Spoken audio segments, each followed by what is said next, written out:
নিয়েছেন কত? 9,000 কোটি টাকা। অন্য সোর্সে লোন নিয়েছেন কত? 2,237 কোটি টাকা। লোনের টাকায় ঘরই দেন আর ভাতাই দেন। কোন হিন্দু ভোট দেবে না, কারণ আপনি যে ঘরটা বানাচ্ছেন, এই ঘরটা যেদিন ফিরহাদ হাকিমের কথায় অলরেডি বলছে 33% হয়ে গেছে। 2011 সেন্সাসে মুসলিম জনসংখ্যা ছিল 27%। ববি হাকিম বলছে আমরা এখন 33%, এখানে ভারতে 17%, আমরা 50% হব। 50% হলে সংবিধান চলে না, সেকুলারিজম চলে না, তখন শরিয়া কানুন চলবে আর মুসলিম পার্সোনাল ল বোর্ড চলবে। আপনি আজকে যে ঘর বানাচ্ছেন না, এই ঘরটাই জিহাদিরা এসে দখল করবে, যেমন বাংলাদেশে করছে। বাংলাদেশের শাখা পলা, মাথার সিঁদুর, শিখা টিকি, গলার কণ্ঠি, সেখানে কার্যত দেখলেই চট্টগ্রাম সহ অনেক জায়গায় আক্রান্ত হচ্ছে। ধুতি পড়তে দিচ্ছে না, মানুষ এক বড় অসহনীয় কষ্টে। এ তো ওপারের ছবি দেখছেন, ভাবছেন ওপারে হচ্ছে আমার কি? না না বন্ধু, ওপারে যা হচ্ছে এখানেও তাই দেখবেন। এই ফিরহাদ হাকিম কি বলছে? ফিরহাদ হাকিম বলছে যে আমি সবাইকে দাওয়াতে ইসলাম দিচ্ছি, ইসলামে আসার আহ্বান করছি, অর্থাৎ ধর্ম পরিবর্তনের আহ্বান করছি। আমি বলছি না, মমতা ব্যানার্জির মন্ত্রিসভার বড় মন্ত্রী বলছে। আমার কি বললেন? বললেন আমি যে ভাষায় স্বচ্ছন্দ, উর্দু ভাষায়, আমি চাই পশ্চিম বাংলায় 50% বেশি লোক উর্দুতে কথা বলুক। আমি বলিনি, ফিরহাদ হাকিম বলছেন। ফিরহাদ হাকিম বলছেন আমরা ভারতে 17, বাংলায় 33, আমরা জনসংখ্যা বাড়িয়ে আমরা সংখ্যাগরিষ্ঠ হব এবং ইসলামীকরণ করব। এটা আমি বলছি না, জনাব ফিরহাদ হাকিম বলছেন। তাই তরুণ মাইতি আর তার মালকিন মমতা ব্যানার্জি কান খুলে শুনে রাখুন। আমরা গীতা পড়ি, ধর্ম রক্ষতি রক্ষিত, সব কিছু ছেড়ে দেব, ধর্ম ছাড়তে পারবো না।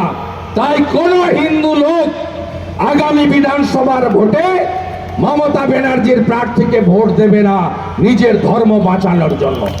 আমি হিন্দু প্রধান গ্রামগুলিতে রাজনৈতিক কমিটির পাশাপাশি ধর্ম রক্ষা কমিটি তৈরি করার আপনাদের কাছে আবেদন জানাবো।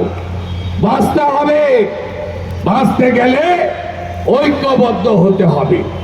যোগীজি বলেছিলেন বাটেঙ্গা তো কাটেঙ্গা, অর্থাৎ ভাগাভাগি হলেই কাটবে।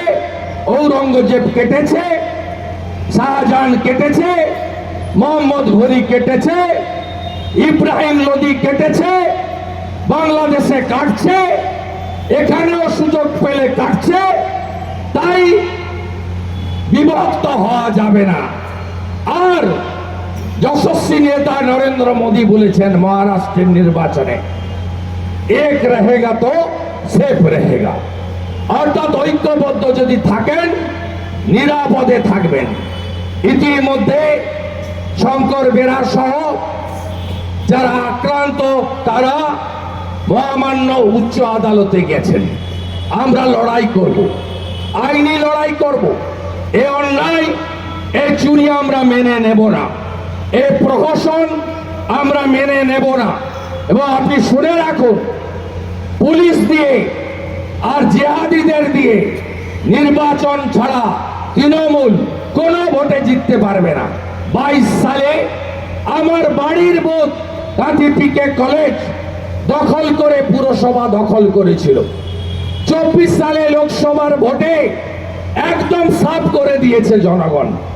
এবারে আমি শেয়ার হোল্ডার, আমি ওই ব্যাংকের 96 সাল থেকে ডেলিগেট, আমি ওই ব্যাংকে 2006 থেকে ডাইরেক্টর, আমি ওই ব্যাংকে 2009 থেকে চেয়ারম্যান।